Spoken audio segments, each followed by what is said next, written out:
मत करो ना, मुझे कोई और दरवाजा ढूंढना पड़ेगा दफ्तर के लिए काफी ज्यादा क्या है, उनको बताया गया है कि आप वो लेजिटिमेट जो डिमांड्स है उनके लिए प्रोटेस्ट नहीं करेंगे। देखना, जहाँ तक उनके जायज़ मामलात हैं, मुश्किलात हैं, उनको उभारने का कोई तो तरीका होना चाहिए।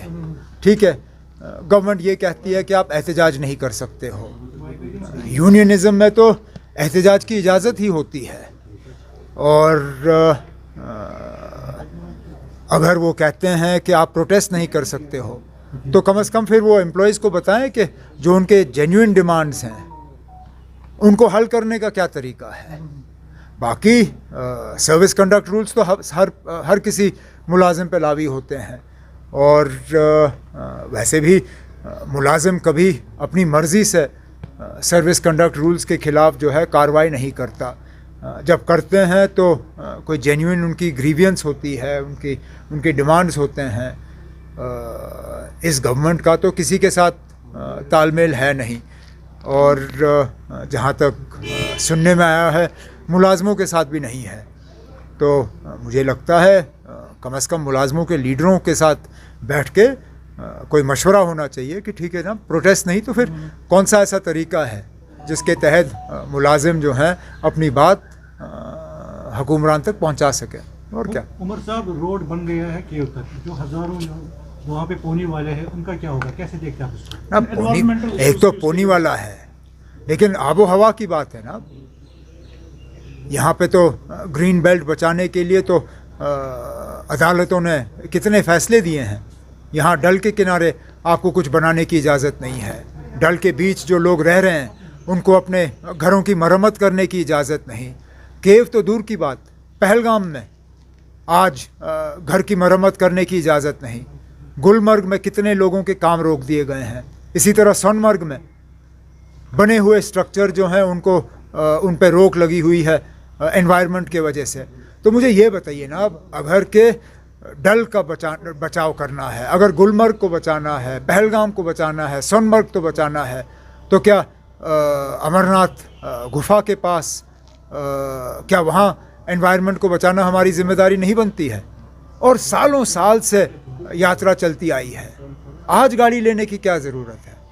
यात्रा में ना थोड़ी सी तकलीफ़ उठाना, ये तो उसमें एक तरीका बना हुआ है।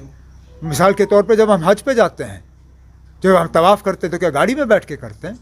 पैदल करते हैं। इसी तरह जब माता वैष्णो देवी की यात्रा होती है, दर्शन करने आते हैं लोग, बहुत से ऐसे लोग हैं जो गाड़ी पे, पिट्ठू पे या किसी और चीज़ पे बैठने के लिए तैयार नहीं होते। वो कहते हैं हमारी यात्रा तब तक मुकम्मल नहीं है जब तक हम पैदल ना जाएं। राहत देना एक चीज़ है, लेकिन ये इस पर दोबारा सोचने की बहुत अशद ज़रूरत है। ये इन इलाकों में गाड़ियों को लेना उन इलाकों की तबाही के बराबर है। बाकी यात्रा और यात्री हमारे कंधों पे, जब से ये यात्रा शुरू हुई है, कश्मीर के लोगों ने अपने कंधों पे इन यात्रियों को उठा के गुफा पे ले गए हैं। आज भी करेंगे, कल भी करते आएंगे, लेकिन हमारी आबो हवा से इस तरह खिलवाड़ करना ये अच्छी बात नहीं है। उमर साहब, जो सुप्रीम कोर्ट में 370 की हियरिंग लगभग 2 महीने हो रही है, आप कब एक्सपेक्ट कर रहे हैं कि वो जिताएगा? जब चीफ जस्टिस साहब और उनके जो 4 जज उनके साथ हैं, जब वो किसी नतीजे पे आएंगे तो अपना फ़ैसला सुनाएंगे। जहाँ तक मैं कानून को समझता हूँ, एक ऑनरेबल जज जो हैं वो रिटायर होने जा रहे हैं दिसंबर में। उनके रिटायरमेंट से पहले फ़ैसला सुनाना ज़रूरी है, क्योंकि अगर फ़ैसला सुनाने से पहले वो रिटायर हो गए तो ये सारा सिलसिला जो है ये ख़त्म हो जाता है, और हियरिंग्स जो हैं वो दोबारा शुरू करने होंगे।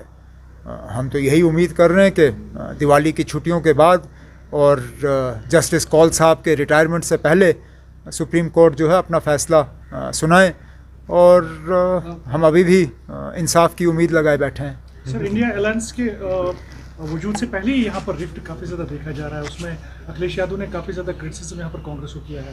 How do you see that development sir?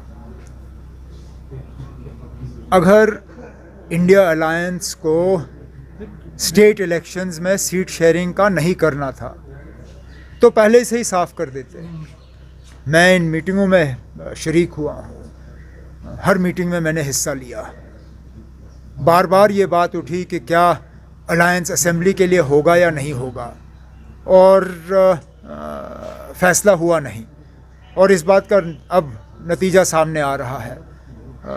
India alliance के तमाम मेंबर जो हैं एक दूसरे के खिलाफ मध्य प्रदेश, राजस्थान वगैरह में इलेक्शन लड़ रहे हैं। कांग्रेस ने यहाँ तक कहा कि ये इंडिया अलायंस सिर्फ पार्लियामेंट इलेक्शन के लिए है। अगर ये दुरुस्त है तो फिर जो करगिल में हुआ उसको इंडियन अलायंस के को क्रेडिट क्यों मिला? उसका तो इंडिया अलायंस से फिर कोई लेना देना नहीं था।